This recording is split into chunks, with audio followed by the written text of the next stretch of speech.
améliorer les conditions de vie des producteurs agricoles, notamment ceux du cacao. Telle est la volonté du gouvernement ivoirien et du groupe Nestlé. Le jeudi 27 janvier 2022, lors d'une conférence virtuelle avec le président directeur général de Nestlé, Ulf-Mark Schneider, le Premier ministre, Patrick Hatchi, a salué et félicité les initiatives de Nestlé Côte d'Ivoire qui visent à améliorer les revenus des producteurs de cacao ivoiriens.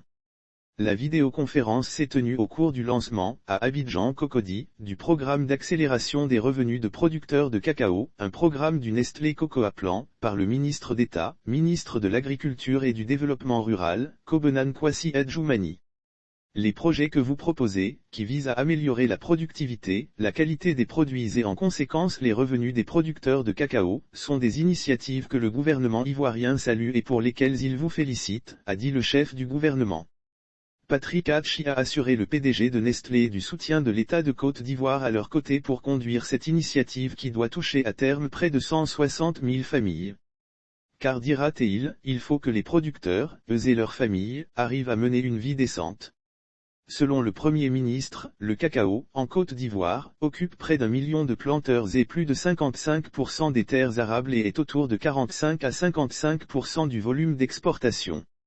Mais avant, le ministre d'État, ministre de l'Agriculture et du Développement Rural, Kobenan Kwasi Adjoumani, qui s'exprimait en présentiel, a, au nom du Premier ministre, adressé les remerciements du gouvernement ivoirien au groupe Nestlé pour son initiative d'améliorer les revenus des producteurs de cacao.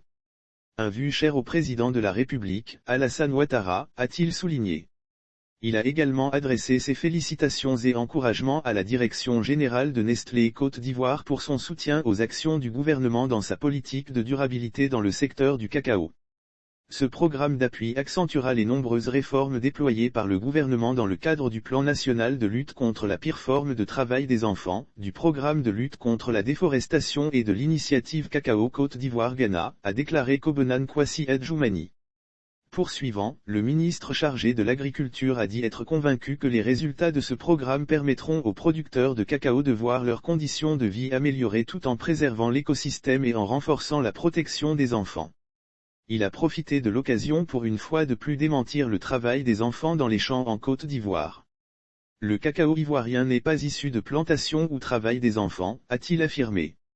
Pour le directeur général de Nestlé Côte d'Ivoire, Thomas Kesso, depuis 2009, avec l'accompagnement des structures étatiques, Nestlé a implémenté son plan cacao, le Nestlé Cocoa Plan.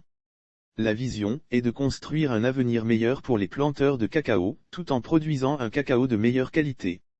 À en croire, Alexander Von Mayo, directeur mondial de la confiserie et des glaces, avec ce plan, ce sont plus de 140 000 enfants qui ont été soutenus durant ces 12 dernières années. Le programme d'accélération du revenu des producteurs de cacao s'appuie sur 12 années d'expérience dans la mise en œuvre du Nestlé Cocoa Plan. Il met l'accent sur les causes profondes du travail des enfants, dont la pauvreté, l'augmentation des risques climatiques et le manque d'accès aux services financiers et aux infrastructures de base, comme l'eau, les soins de santé et l'éducation. Ce programme d'accélération se fera autour de 4 piliers. Notamment l'amélioration des pratiques agricoles par la taille des plantations, l'agroforesterie, la protection des enfants par leur scolarisation et la diversification des revenus.